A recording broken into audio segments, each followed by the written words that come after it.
नमस्कार।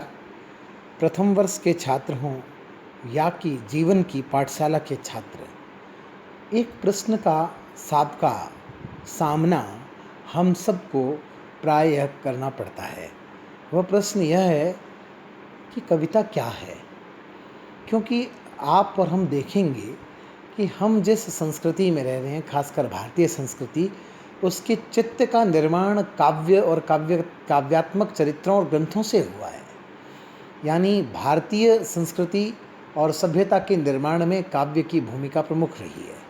थोड़ा और ज़्यादा विस्तृत और गहरे होकर इस बात को कहें तो भारतीय ही नहीं, विश्व संस्कृति और समाज के अंदर कविता का बहुत बड़ा योगदान है। जितना बड़ा कविता का योगदान है, उतना ही बड़ा यह प्रश्न है कि कविता क्या है।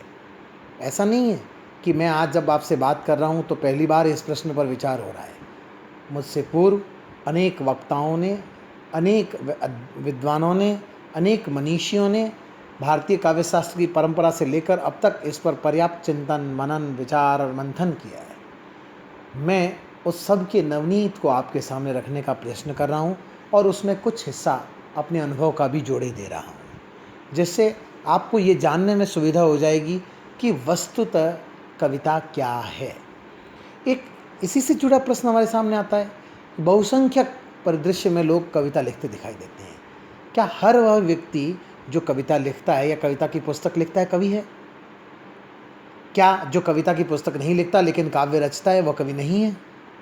ऐसे भी प्रश्न हमारे सामने उठते हैं। तो मुख्य जिज्ञासा पुनः यहाँ पर आकर ठहरती है कि हम कैसे पहचानें कि कोई व्यक्ति कवि है अथवा कवियस प्रार्थी है। अगर वह कवियस प्रार्थी है तो उसकी पहचान के बिंदु क्या है, और अगर वह कवि है तो उसकी पहचान के मुख्य बिंदु क्या है।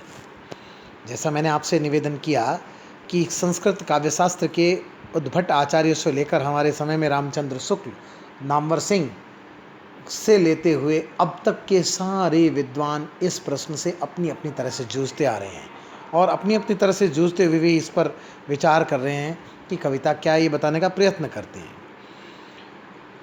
मैं आपको एक चीज़ साझा करना चाहूँगा अपने अनुभव से कि इस समय जिसे हम शास्त्रीय ही नहीं बल्कि ओवरऑल मुकम्मल परिभाषा में जैसे हम कहें कवि कहते हैं, उनकी संख्या परिदृश्य में बहुत कम है और कवियस प्रार्थियों की संख्या ज़्यादा है।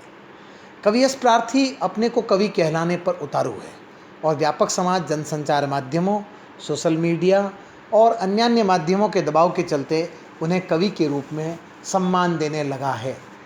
यह एक खतरा बढ़ता जा रहा है क्योंकि ऐसे में एक सही पहचान हमारे सामने से लुप्त हो रही है और गलत पहचान के कारण कुछ अपात्र और अयोग्य लोग भी हमारे सामने कवियस प्रार्थी से होते हुए, कवियस प्रार्थी की प्रक्रिया से होते हुए, उस अनुभव से गुजरते हुए कवि के रूप में समादित हो जाते हैं। तो उसके लिए मैं आपके सामने कुछ ये करूँगा कि कैसे आप देखें। सबसे पहले तो आप देखें कि जिस कवि अथवा कविता को आप पढ़ रहे हैं वह आपके अनुभव में कुछ नया जोड़ता है या जोड़ती है अथवा नहीं। सबसे पहले देखें, अगर वह कवि है तो निश्चित रूप से आपके आत्म में कुछ नया जोड़ेगा। हर श्रेष्ठ और मौलिक कवि आपके आत्म को परिष्कृत करता है, पुनर्नवा करता है।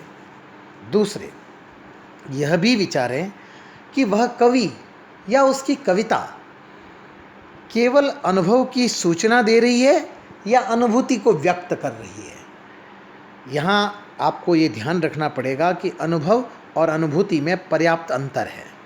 प्रत्येक अनुभव ऐन्द्रिक और बोधपरक होता है, जबकि अनुभूति उसकी प्रक्रिया का परिणाम होती है। ऐसे में ये ज़रूरी है कि जैसे आप इसको उदाहरण के रूप में समझें, गरीब को देखना एक अनुभव है, लेकिन गरीबी के प्रति करुणा का भाव उपजना अनुभूति है। इसे मैं थोड़ा पुरानी शब्दावली में कहूँ तो एक तीसरा पहचान बिंदु उस रूप में ये भी जान सकते हैं कि किसी काव्य में या कवि में भावात्मकता का उत्कर्ष कितना है। आधुनिक शब्दावली में कहूँ तो वह संवेदना का अन्वेषण कर रहा है या नहीं कर रहा है। अगर वह संवेदना का अन्वेषण कर रहा है तो वह श्रेष्ठ